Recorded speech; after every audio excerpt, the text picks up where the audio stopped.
ভিডিওতে আমরা ষষ্ঠ শ্রেণীর দ্বিতীয় পর্যায়ক্রমিক মূল্যায়নের ভূগোলে 4 নম্বর স্কুলের প্রশ্নের উত্তরগুলো দেখব। একের আইতে বলেছে বেতার তরঙ্গ প্রতিফলিত হয়ে পৃথিবীতে ফিরে আসে যে স্তর থেকে তা হলো থার্মোস্ফিয়ার। 2 বায়ুমণ্ডল দ্বারা আগত সৌর বিকিরণের শোষণের পরিমাণ 51%। 3 মৌসুমী বায়ুর প্রত্যাবর্তনকাল শরৎকাল। 4 অতি অল্প বৃষ্টিপাত ও অত্যধিক উষ্ণতাযুক্ত অঞ্চলে সৃষ্টি হয় মরুমাটি। 5 তুমি পশ্চিমবঙ্গের ডুয়ার্স অঞ্চলে বেড়াতে গেলে কোন ধরনের স্বাভাবিক উদ্ভিদ দেখতে পাবে? ক্রান্তীয় চিরসবুজ অরণ্য। 6 এক শৃঙ্গ বিশিষ্ট গন্ডার দেখা যায় উত্তর পূর্বাঞ্চলের জলদাপাড়া অভয়ারণ্যে। 2 আছে শূন্যস্থান পূরণ। আন্টার্কটিকা মহাদেশে ল্যাম্বার্ট হিমবাহ পৃথিবীর দীর্ঘতম হিমবাহ। 2 তাপপ্রবাহের সঙ্গে ধূলিঝড় আঁধি নামে পরিচিত। 3 সমুদ্র উপকূলে লবণাক্ত জলভূমিতে ম্যানগ্রোভ উদ্ভিদ জন্মায়। 4 সর্দি কাশি কমানোর জন্য কাজে লাগে তুলসী গাছের পাতা। 3 আইতে দিয়েছে উষ্ণমণ্ডল কাকে বলে? এটা তোমাদের বইয়ের 52 পাতায় রয়েছে। লিখবে নিরক্ষরেখার উভয় দিকে কর্কটক্রান্তি ও মকরক্রান্তি রেখার মাঝের অঞ্চল হলো উষ্ণমণ্ডল। সূর্যরশ্মি সারা বছর লম্বভাবে পড়ে, পৃথিবী পৃষ্ঠ সব থেকে বেশি উত্তপ্ত হয়। 3 2 নম্বর আছে খাদার ও ভাঙ্গর কি? এটা বইয়ের 84 পাতায় মাটি চ্যাপ্টারে রয়েছে। লিখবে ভারতের নদী তীরবর্তী উর্বর নবীন পলিমাটি খাদার আর তার পশ্চাৎবর্তী অনুর্বর প্রাচীন পলিমাটি ভাঙ্গর নামে পরিচিত। 4 আইতে আছে আন্টার্কটিকায় কোনো বড় গাছপালা জন্মায় না কেন? এটা রায়মার্টিন থেকে দিচ্ছি, রায়মার্টিনের 151 পৃষ্ঠায় রয়েছে।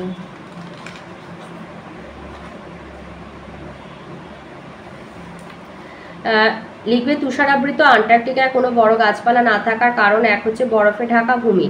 আন্টার্কটিকা মহাদেশের 98% ভূমি সারা বছর প্রায় 1 থেকে 2 কিমি পুরু স্থায়ী বরফে ঢাকা থাকে বলে কোনো গাছ জন্মাতে পারে না। 2 হচ্ছে অতি শীতল জলবায়ু। আন্টার্কটিকার শীতকালে তাপমাত্রা থাকে -40°C থেকে -75°C এবং গ্রীষ্মকালে তাপমাত্রা কিছুটা বৃদ্ধি পেয়ে হয় -20°C। অতি শীতল জলবায়ুর কারণে এখানে বড় গাছ জন্মায় না, তবে সমুদ্রের ধারে গ্রীষ্মকালে বরফ গলে গেলে মশ, শ্যাওলা, লাইকেন জন্মায়। সূর্যালোকের অভাব। আন্টার্কটিকায় টানা 6 মাস দিন ও 6 মাস রাত্রি থাকে। গ্রীষ্মকালেও তির্যক সূর্যরশ্মির ফলে কম তীব্র উষ্ণতার কারণে এখানে উদ্ভিদ জন্মাতে পারে না। 2 দিয়েছে মৌসুমী বায়ুর আগমন কাল সম্পর্কে লেখো। এটা তোমাদের বইয়ের 81 পাতায় আছে।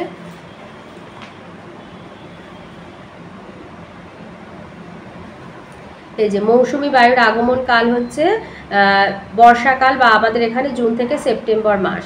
মে জুন মাস ভারতে উত্তর পশ্চিম স্থলভাগের দিকে উষ্ণতা ভীষণ বেড়ে যাওয়ায় নিম্নচাপের সৃষ্টি হয়। অপরদিকে বঙ্গোপসাগর ও আরব সাগরের উষ্ণতা তুলনায় কম হওয়ায় সেখানে উচ্চচাপের সৃষ্টি হয়। ফলে বঙ্গোপসাগর ও আরব সাগর থেকে জলীয় বাষ্পপূর্ণ বায়ু স্থলভাগের দিকে ছুটে আসে। এই বায়ু হলো দক্ষিণ পশ্চিম মৌসুমী বায়ু।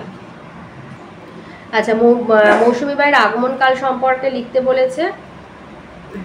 আচ্ছা, এটা দিয়ে দেবে। বঙ্গোপসাগর থেকে এই বায়ু উত্তর দিকে প্রবাহিত হয়ে মেঘালয়ের গারো খাসি জয়ন্তিয়া পাহাড়ে বাঁধা পেয়ে প্রচুর বৃষ্টিপাত ঘটায়। মেঘালয়ের মৌসিনরাম অঞ্চলে এই বায়ুর প্রভাবে পৃথিবীর মধ্যে সবচেয়ে বেশি বৃষ্টিপাত হয়। গড় বার্ষিক বৃষ্টিপাত 11,872 মিলিমিটার। এই বায়ুর ফলে গোটা পশ্চিমবঙ্গে প্রচুর বৃষ্টিপাত হয়। আরব সাগর থেকে এই বায়ু ভারতে প্রবেশ করে পশ্চিমঘাট পর্বতের পশ্চিম ঢালে প্রচুর বৃষ্টিপাত ঘটায়। পশ্চিমঘাট পর্বতের পূর্ব ঢালে এসে পৌঁছলে জলীয় বাষ্প কমে যাবার জন্য এই বায়ুর প্রভাবে বৃষ্টি কমে যায়। একে বৃষ্টির ছায়া অঞ্চল বলে। 5 আইতে আছে ট্রপোস্ফিয়ারের অবস্থান এবং বৈশিষ্ট্য আলোচনা করে। এটা তোমাদের বইয়ের 31 পাতায় রয়েছে। জলস্থল বাতাসে ট্রপোস্ফিয়ার বলেছে। ট্রপোস্ফিয়ারের অবস্থানের বৈশিষ্ট্য ভূপৃষ্ঠ অবস্থান হচ্ছে ভূপৃষ্ঠ থেকে 16 কিলোমিটার পর্যন্ত যে বায়ুস্তর আছে তার নাম হলো ট্রপোস্ফিয়ার। বৈশিষ্ট্য 1 হচ্ছে এই বায়ুস্তরে ধুলোর কণা জলকণা থাকে বলে মেঘঝড় বৃষ্টি হয়। এটা 1 নম্বর বৈশিষ্ট্য। 2 পৃথিবীর বিভিন্ন জায়গার আবহাওয়ার রকমফের বৃষ্টি হয়, আবহাওয়ার রকমফের দেখা, যেটা 1।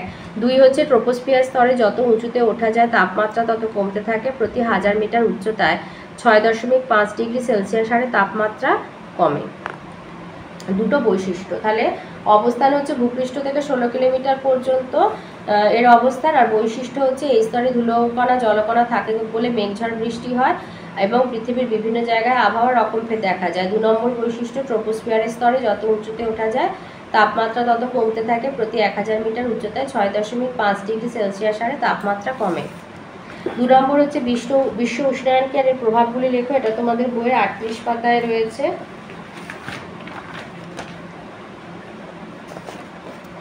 এইখান থেকে বলবে যে যানবাহন, শিল্প কারখানা থেকে বিষাক্ত গ্যাস বাতাসে মিশছে। এই গ্যাসগুলি পৃথিবীর চারিদিকে এমন এক আবরণ তৈরি করে যা পৃথিবী থেকে জীবকুলের জীবন ধারণের প্রয়োজনে অতিরিক্ত তাপকে মহাশূন্যে ফিরে যেতে বাধা দেয়।